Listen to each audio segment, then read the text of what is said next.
السلام علیکم ورحمۃ اللہ وبرکاتہ۔ شکراً حمدن کثیراً مبارکاً الحمدللہ۔ اللہ تعالیٰ کا شکر احسان ہے کہ ایک بار پھر انہوں نے ہمیں اس بات کی توفیق عطا فرمائی کہ ہم ان کے حبیب اور ان کے نیک بندوں کا ذکر کر سکیں۔ اللہ تعالیٰ قرآن مجید فرقان حمید میں ارشاد فرماتے ہیں والتین والزیتون وطور سینین وہذا البلد الامین لقد خلقنا الانسان فی احسن تقویم۔ اللہ تعالیٰ قسم اٹھا کے کہتے ہیں کہ قسم ہے انجیر کی، قسم ہے زیتون کی، قسم ہے کوہ طور کی، قسم ہے اس امن والے شہر کی کہ ہم نے انسان کو بہترین صورت میں پیدا کیا۔ تو اللہ تعالیٰ کا ہماری ذات پر سب سے پہلا احسان کیا ہو گیا کہ اللہ تعالیٰ نے ہمیں بہترین صورت سے نوازا۔ اللہ تعالیٰ نے بے شمار مخلوقات کو پیدا کیا اور اللہ تعالیٰ نے ہمیں حضرت انسان کو اشرف المخلوقات، کراؤن آف کریچرز بنا کر بھیجا۔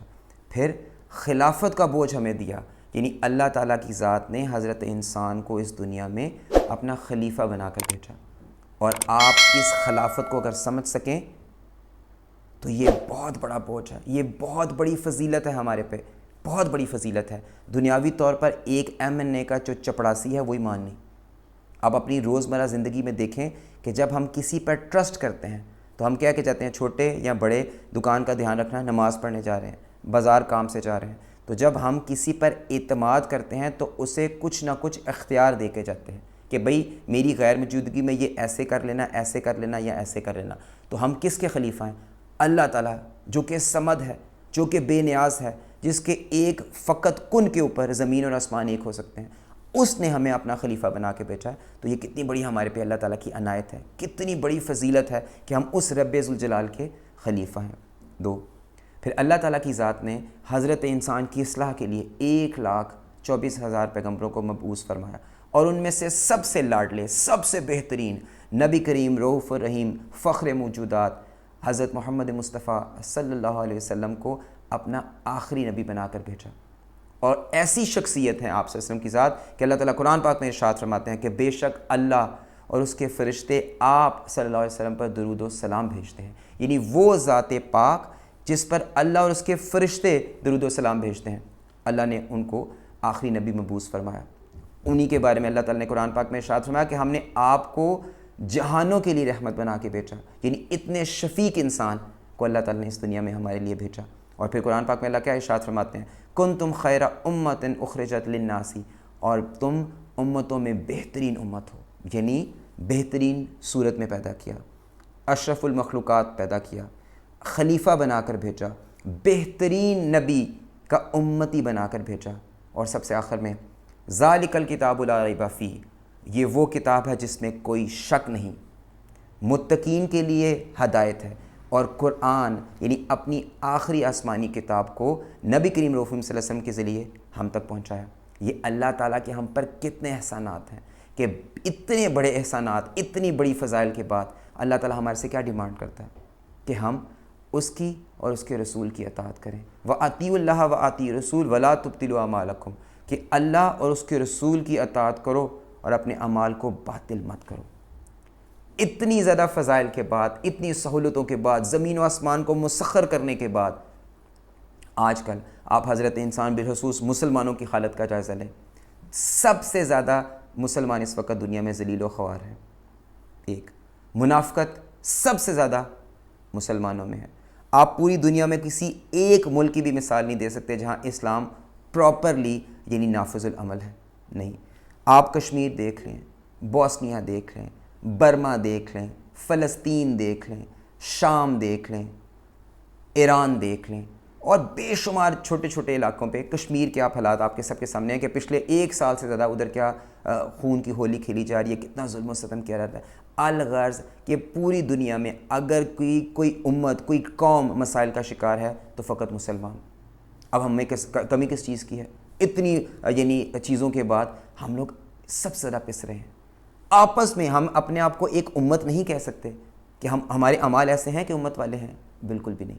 تو اتنا کچھ ہونے کے باوجود آپ اپنے روزمرہ زندگی میں معاشرے کو دیکھیں، نبی کریم صلی اللہ علیہ وسلم نے ارشاد فرمایا فالغش فلیس منی، بس جس نے ملاوٹ کی وہ ہم میں سے نہیں۔ آپ دیکھ سکتے ہیں، دودھ کی دکان پہ چلے جائیں، خالص دودھ اتنے روپے لیٹر، اور جو ناخالص ہے جس میں ملاوٹ کیا ہے وہ اتنے روپے لیٹر. آپ اینٹیں پیس کے سرخ مرچ کے طور پہ بیچ رہے ہیں, کوئی پوچھنے والا نہیں. آپ برادے کو چائے کے طور پہ بیچ رہے ہیں, کوئی پوچھنے والا نہیں. یعنی آپ سے نے ارشاد فرمایا کہ جس سے ملاوٹ کی وہ ہم میں سے نہیں, اور آپ دیکھ رہے ہیں ہم ڈنکے کی چوٹ کے اوپر, یعنی ملاوٹ ہماری گھٹی میں بھری ہے, کوئی چیز ایسی نہیں جو ملاوٹ سے پاک ہو. یہ ہمارا حساب کتاب ہے. سوشل میڈیا دیکھ لیں, ٹی وی دیکھ لیں, اخبارات دیکھ لیں, کوئی دن اس مملکت اسلامیہ میں ایسا نہیں گزرتا جہاں کسی بچے کے ساتھ, کسی بچی کے ساتھ, کسی عورت کے ساتھ زیادتی نہ ہو. اور پھر پورا ہفتہ وہ ایک ریل چلتی رہتی ہے, زیادتی زیادتی زیادتی. یعنی ہم اس کو اتنا زیادہ پبلسائی کرتے ہیں, اتنا زیادہ اس کی پبلسٹی کرتے ہیں, اتنی تشہیر کرتے ہیں کہ بجائے اس کا کوئی منفی, یعنی اس میں سے کوئی اچھی چیز نکل سکے, وہ بندوں کو اور شے ملتی ہے. کہ ظاہری بات ہے روز اس طرح کے کام ہوں گے, کوئی مظلم پکڑا نہیں جائے گا, تو آپ کے حال میں ہم ایسی قوم ہیں کہ جو سبق سیکھیں, قطع نہیں. تو واقعات میں اضافہ بھی اسی وجہ سے ہو رہا ہے کہ ہم اس پہ قانون ہی نہیں, ملک میں قانون ہو, کسی کو سزا ملے تو پتہ چلے کہ کوئی روک تھام ہو, قطعاً کسی چیز کی پرواہ نہیں. تو اتنی ضلالتوں کے بعد, اتنی بہراہ روی کے بعد, ہر چیز آپ میڈیا دیکھ لیں, میڈیا اسلامی ملک کا میڈیا, کسی قسم کی کوئی پابندی ہے تو کوئی دینی کا پروگرام پہ پابندی لگ سکتی ہوگی, باقی وہ چیزیں, وہ ڈرامے, ایسے ڈرامے لگتے ہیں کہ آپ اپنی فیملی کے ساتھ بیٹھ کے دیکھ سکتے ہیں, قطع نہیں. اور ہماری نوجوان نسل نے تو بے راہ روی کے ریکارڈ ہی قائم کر دیے ہیں, کوئی پوچھنے والا نہیں. سیلفی پکڑے کے لیے کبھی ادھر جا رہے ہیں, کبھی ادھر جا رہے ہیں. یعنی یہ اب آپ صلی اللہ علیہ وسلم کے امتیوں کا حال ہے. ہمیں تو شاید اس بات کا یقین ہی نہیں ہے کہ ہم نے مرنا بھی ہے, ہم نے قبر میں جواب بھی دینا ہے, ہمیں اس بات کا یقین نہیں ہے. ہر روز کوئی نہ کوئی مر جاتا ہے, ہم سمجھتے ہیں کون سا بھی ہماری باری ہے, وقت آئے گا تو دیکھ لیں گے. پتہ نہیں یہ وقت آئے گا بھی زندگی میں کہ نہیں آئے گا. تو اللہ تعالیٰ سے ڈرنے کی ضرورت ہے. ہم لوگ کس طرف جا رہے ہیں یار؟ بحیثیت قوم امت تو ہم ہے ہی نہیں. کوئی ہمارا ایسا عمل ہو کہ جس کو ہم فخر سے پیش کر سکیں جی ہاں یہ امت مسلمہ نے یہ کارنامہ سر انجام دیا. روز آپ دیکھ لیں سوشل میڈیا پہ کتنی تضحیک توہین ہوتی ہے مسلمانوں کی, کوئی پوچھنے والا نہیں. نبی کی محمد صلی اللہ علیہ وسلم کی ناموس پر حملہ کیا رہتا ہے, کیا کوئی ہم میں سے کیا کرتے ہیں ماسوہ تقریروں کے, جذباتی بیانوں کے, تحریک چلانے کے, کچھ کیا جا سکتا ہے؟ کوئی روک تھام ہے؟ قطع نہیں. تو ہمیں پہچاننے کی ضرورت ہے, خدا کا واسطہ بیدار ہو جائیں, ورنہ پہلے امتیں ایک گناہ کے اوپر آتی تھی تو ان کو تباہ و برباد کر دیا جاتا ہے. یہ اس نبی کریم صلی اللہ علیہ وسلم کو دعائیں دیں, شکر ادا کریں کہ ہم ان کے امتی ہیں کہ جس کی وجہ سے ہم عذاب سے بچے ہوئے ہیں. ورنہ کوئی تیز آندھی آ کے قوموں کو غرق کر دیتی, سیلاب سے قومیں غرق ہو جاتی, اونچی آواز, بجلی کی کڑک, یہ چیزیں قوموں کو تباہ کرنے کے لیے کافی تھیں. ہم میں وہ ساری برائیاں موجود ہیں جو پہلے اقوام میں ایک ایک ہوتی تھی. ناپ تول میں کمی, حضرت شعیب کی قوم برباد ہوگی. آپ بتائیں کیا ادھر ناپ تول میں تب کمی ہے؟ ہم تو کسی چیز کی پرواہ نہیں کرتے. آپ صلی اللہ علیہ وسلم کی حدیث مبارکہ کا مفہوم بیان کر رہا ہوں کہ قیامت کے دن 3 اشخاص ایسے ہوں گے جن کی طرف نہ اللہ تعالیٰ کی ذات یعنی ان سے کلام کرے گی, نہ ہی ان پر رحمت کی نظر ہوگی. جن میں سے ایک وہ شخص ہے جو اپنا مال بیچنے کے لیے جھوٹی قسم اٹھاتا ہے. آپ بتائیں بازاروں میں, ایوانوں میں, عدالتوں میں, ہر جگہ جھوٹی قسمیں کھائی جا رہی ہیں, کسی کو کوئی پرواہ نہیں. اب کرنے کی کیا ضرورت ہے؟ تبدیلی بہت ضروری ہے. اب تبدیلی کیسی لائی جائے؟ ہم لوگ اکثر تبدیلی کے لیے دوسروں کی طرف دیکھنا شروع کر دیتے ہیں کہ بھائی فلاں کوئی تبدیلی لے کے آئے گا تو پھر ہم سوچیں گے کہ ہم نے بھی اپنے آپ کو تبدیل کرنا ہے. تو تبدیلی دل سے آئے گی.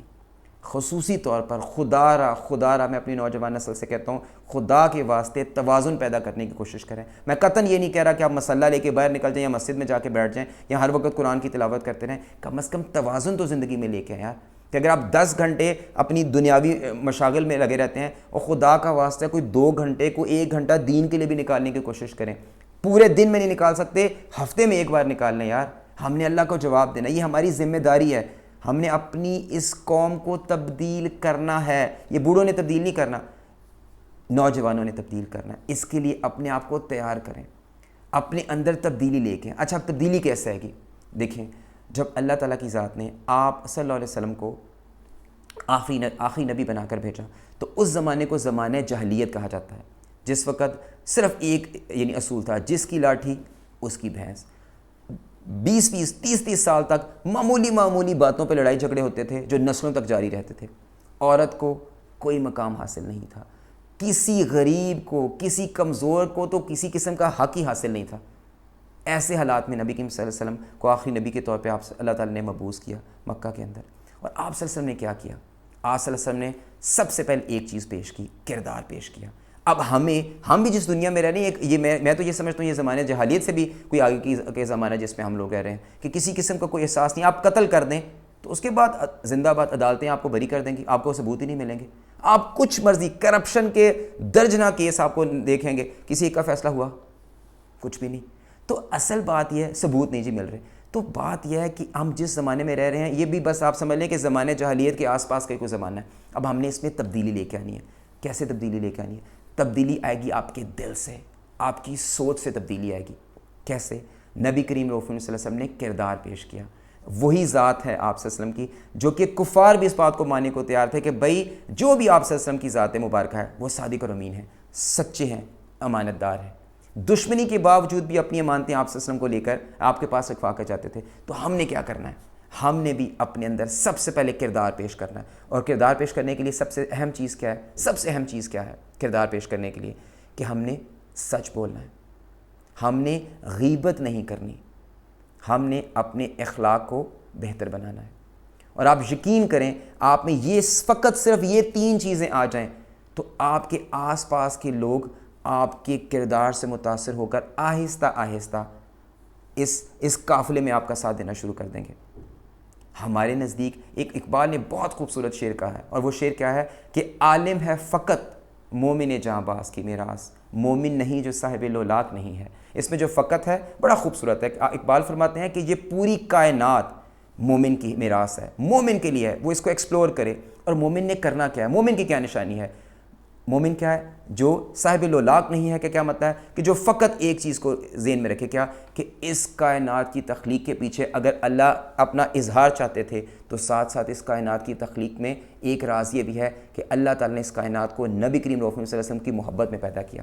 تو آپ صلی اللہ علیہ وسلم کی محبت جو ہے وہ ہمارے نزدیک سب سے بڑی کنجی ہے کہ ہم نے آپ صلی اللہ علیہ وسلم کی طرف دیکھنا ہے.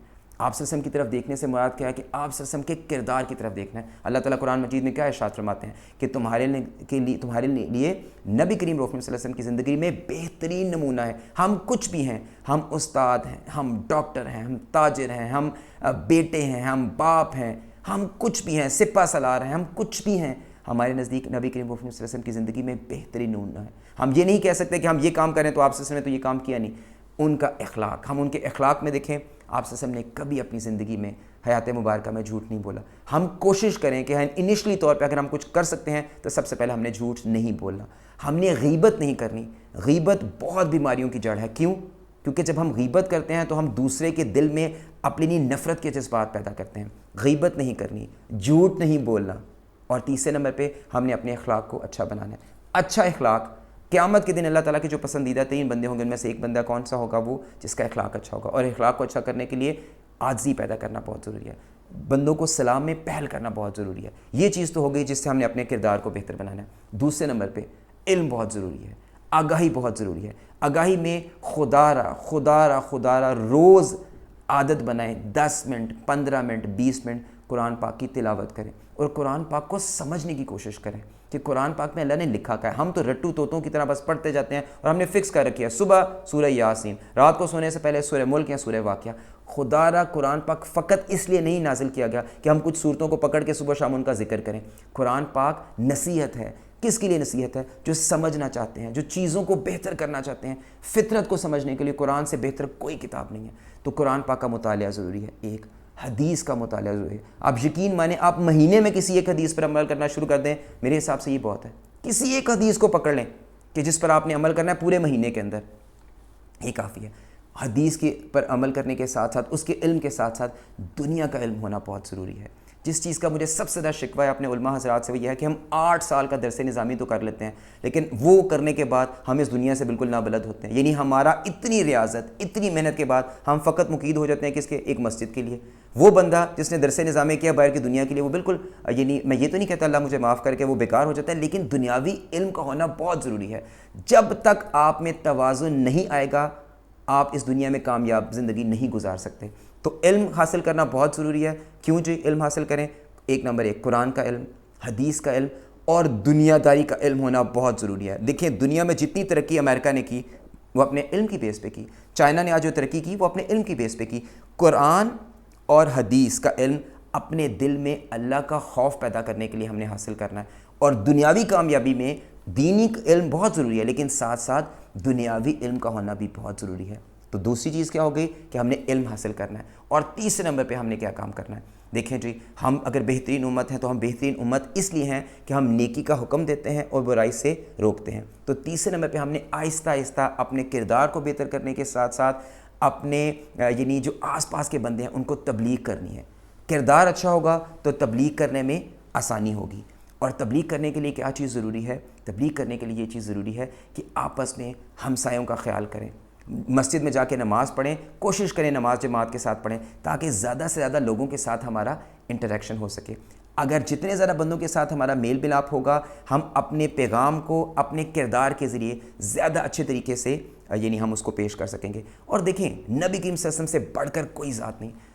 جب آپ صلی اللہ علیہ وسلم تبلیغ کر کے کبھی کبھی تھک جاتے ہیں اس چیز کے اوپر کہ آپ صلی اللہ علیہ وسلم پریشان ہو جاتے ہیں کہ بندے اس طرح مسلمان ہی ہو رہے. قرآن پاک کی آیت کا مرکزی مفہوم میں آپ سے یہ شیئر کر رہا ہوں کہ اللہ تعالیٰ نے آپ صلی اللہ علیہ وسلم سے ارشاد فرمایا کہ آپ کیوں پریشان ہوتے ہیں؟ آپ کا کام صرف تبلیغ کرنا ہے، بندوں کو ہدایت دینا میرا کام ہے. تو آپ نے بھی مایوس نہیں ہونا، اپنے کردار کو بہتر کر کے جب آپ تبلیغ کریں آپ نے فقط کیا کرنا ہے؟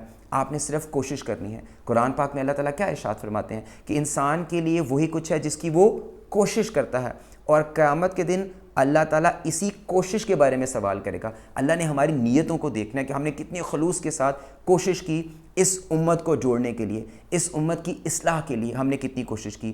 اور یقین کریں اگر آپ نبی کریم صلی اللہ علیہ وسلم کی زندگی کو سامنے رکھتے ہوئے اس پر عمل کرنے کی کوشش کریں گے تو میرے حساب سے جو اقبال نے کہا وہ بالکل سچ کہا. اقبال کیا کہتے ہیں؟ خودی کو کر بلند اتنا کہ ہر تقدیر سے پہلے خدا بندے سے خود پوچھے بتا تیری رضا کیا ہے، اور کی محمد سے وفا تو نے تو ہم تیرے ہیں، یہ جہاں چیز ہے کیا لوح و قلم تیرے ہیں. اس دعا کے ساتھ کہ اللہ تعالیٰ کی ذات ہم سب کو سب سے پہلے اپنے اندر تبدیلی لانے کی توفیق عطا فرمائے.